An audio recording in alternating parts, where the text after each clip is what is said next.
Hello everybody, how's it going? It's me, Crendor, and welcome back to Crendor Talks in front of a shitty green screen. Today, I want to talk about list building, because it's become one of my favorite parts of Warhammer. List building is just, it's this weird blend of it's almost like deck building in a way, but obviously you're not playing a card game, you're playing like a, tabletop tactical thing, but there's still the elements of deck building in it. So I kind of want to talk about that. I'm also going to talk about a list that I just built out of the new Orruk Warclans book. Obviously, I showed it off on the channel like a week or two ago. I can't remember how long ago, but I've pretty much looked that book over quite a few times, and I'm pretty excited about it. I think it's a good book. I do wish Bonesplitterz got more. That's the only thing I'm not that excited about, but there's still hope. There's a chance. So I'm kind of curious as well how 40k list building works, because obviously I'm a Sigmar person. I'm not opposed to learning 40k at some point. It's not really my thing, but I've always heard with 40k lists, people build a list and then someone else has a list and then they go up against each other and then they practically lose from the start. That's what I've heard. It's very oh, you've built this list and it counters my list, you're just gonna lose. It feels a lot more definitive, I guess, is what I've heard about it. Is that true? Is that actually a thing? Because in Sigmar, it feels like you can obviously have a list that counters something else, right? Like if you're playing a melee army and they have shooting, and then, it's probably not going to go your way, or they're playing magic and they're playing anti-magic, that type of thing. But a lot of the times you can still win as a Sigmar coach, player. I know I thought coach. I'm thinking sports right now because I'm about to watch the Packers play. But it's if I've heard that Sigmar feels a lot more forgiving and that it's more catered towards the player, right? It's kind of like in League of Legends or something. If somebody's playing a champion that's broken, right, and the person playing that champion is in silver or bronze, and the person playing the champion that's bottom tier is diamond, right? Most of the time the diamond player is gonna win, even though the other champion is bad, right? So a lot of times it depends on the skill level and the strategic elements of the player that's playing the game, more so than the actual list itself. But the list itself does matter. Does that make sense? So, as somebody who started playing Sigmar only year and a half, 2 years ago, at first it was a little confusing because, you got all the points and the points keep changing. There's FAQs, there's new additions and all this stuff. But once you actually get into it, I think it's just really fun. So, for me, list building is a way to get creative. And there's some people where, again, it's kind of it's like building a deck in, Hearthstone or Magic or any card game, where some people, they net deck, right? You go online, you go, what's the best deck I can play, right? They go online, they go, what's the best army I can play? What's the best artifacts and command traits and all this stuff, and how do I place it on the table? They just want to know the best, right? And that's that. Some people, they're like, you know what? I really like playing a green deck, or I really like playing a hunter, or I really like playing, for the Warhammer purposes, Skaven, or I really want to play goblins, or gits, I guess, which is probably not a great idea because they're in a tier of their own really bad. But if you want to play them, then you play them, right? You want to have fun. And so, you think of ways to make that work. So again, some people, they do net decks and they look up everything. Some people, they might look up the net decks, but be like, all right, you know what? I'm going to do my own variation on this. Maybe it's a Seraphon army, right? And it says go 2 skink priests, 2-star priest, 3 stegodon, and whatever else, right? And you might go, you know what? I don't really want to do that. I'm going to do 1 skink priest, 1-star priest, and I'm going to throw in, a unit of skinks, or I'm going to throw in the Star Seer or something. You add your own little element, right? I think that's what's fun about list building to me, is you're doing your own variation of it. And then there's the full-on meme deck lists, right? Where you're taking either a really bad army and trying to make them good, or you're just trying to do something completely dumb. And that's kind of what I've been doing with this Orruk Warclans book, because now I'm gonna rant about the list I've built for a little bit.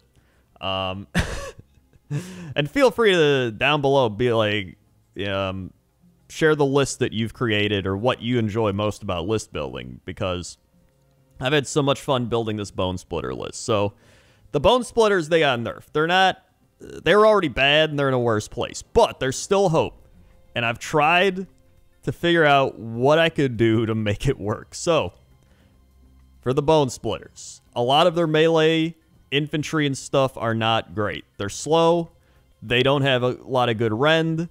It's just bad, especially compared to like Iron Jaws or Cruel Boys or all that. So I was like, all right, what do we got? So the best thing they had are probably Boars, because Boars got 12-inch move. They've got 3 wounds, and you have the army-wide 6-up ward save, which is good, right? Army-wide 6-up ward's pretty solid. So I'm like, okay, that's good. That's something. And then once per combat phase, you can call for a Bonesplitterz Wah, which turns that 6 into a 4, which is also really good. They couldn't have just been like, for an entire turn, you get a 4-up ward save, so you could throw it into the shooting phase. No, that's too good for the Bonesplitters. There's like one combat phase, you get that. All right. So anyway, I was like, okay, so there's 3 war clans you can pick from. This goes for like each, Orruk Warclans factions. There's Cruel Boy, Iron Jaw, and Bonesplitters. They each can pick from 3 different little sub-factions, right? And so I was like, which one of these is going to be the best for the Bonesplitters? So there's one that makes your arrow boys shoot an extra attack, which they got nerfed and they suck, and I was hoping they wouldn't suck, but they do now. So that's not even good. Then there's the 6s to wound, do mortal wounds equal to your damage. Kind of like the Cruel Boy thing, but it's its own... it's wounds instead of hits. So not as good, but still pretty good. And then there's the ignore ward saves with your attacks, which is another pretty good one. Ignoring ward saves is pretty solid. So I was like, okay, one of these two. But I thought with a boar, you get a lot of movement, and you get, like, if you charge, you get, I think, +1 to hit and +1 to something else, and you get, like, 7 attacks on the charge. So, I mean, that's pretty good. Or I think it might have been +1 attacks on the charge. It's something like that. Either way, you can get up to, like, 7 attacks with 5 boars. Now, when you roll a 6 on a hit with a unit of 5, you get to hit twice. So your 6 is popcorn in the bonus. So that's more potential mortal wounds that you can roll on the 6s. Then there's a spell where you can give the boars -2 rend. So even if you're not hitting with the mortal wounds, you're at least doing some damage, right? So I was like, I could work with this, right? So maybe these boars run around and they just take out the screens and the infantry blocking the big guys, right? So then after that, I'm like, well, then we gotta take out the heroes, right? We gotta get the back line. So the best thing that happened to the Bonesplitters was they gave them this Wargog Prophet Skaven-esque ability, right? And I love it, because I love Skaven anyway. So, I mean, with the Wargog Prophet, instead of casting spells, you can stare somebody down. And you can be like, I'm going to essentially, like, mind duel you until I die, you die, or I decide to stop. And you roll a d6, and on a 3-up, you do d3 mortal wounds. And you just keep doing that. So I did some test rolls with it, and one of the times I got 15 mortal wounds before I died. One was 13 mortal wounds, and one was 3. And then I died. But he has 7 wounds, so I mean, if you're doing this and he's full health, he can actually last out. Plus 3-up's pretty solid. And so, I mean, just imagine your opponent just looks like, who the hell are these Bonesplitters? And then you start rolling this dice, and then all of a sudden you're like, random little Wargog Prophet is like casting mortal wounds at like Teclis or something. and he's like, what the shit are you doing? You're just like, I did 16 mortal wounds. And you're like, what? So I'm running 3 of them. And I put 1, you just put 1 on each little thing. So that's 3. And then I got the unit of big stabbers, so 2 big stabbers, right? I think that's a good play. 2 big stabbers. They have -2 rend, and they're rolling 3x3s, so they can also get some big mortal wound damage. And then I decided I'd just run Kragnos, because the big problem with Kragnos is people just shoot him down and kill him early. But if you have all these, you know, boars and Wargog prophets coming at you, if you shoot him, then those guys are going to zap you. And if you don't focus on them, then Kragnos comes in. So it's like, hey, and Kragnos can kind of do the cleanup job, right? Like if my other units can't do it, then Kragnos just charges in, or once the boars break up something. So that's my meme list I've created. I'm pretty excited to try it, actually, and I'm probably going to do it for a non-content battle report, so you'll see it here. Either way, that's what I love about list building. It allows for creativity, it allows for fun, and then sometimes you create lists that are just really RNG and random. Some are fun, some are more serious, and, you know, just a lot of times if you just ask your opponent what they're playing, you can cater it towards that so it doesn't get mismatched. Like, I'm going to play a serious list, and then maybe they'll do that, or maybe if you're playing a wacky list, they'll play a wacky list, and you can just see. So, let me know down in the comments below what you enjoy about list building and army building and all that stuff, and feel free to tell me about 40k stuff as well. So, thank you very much for listening and watching.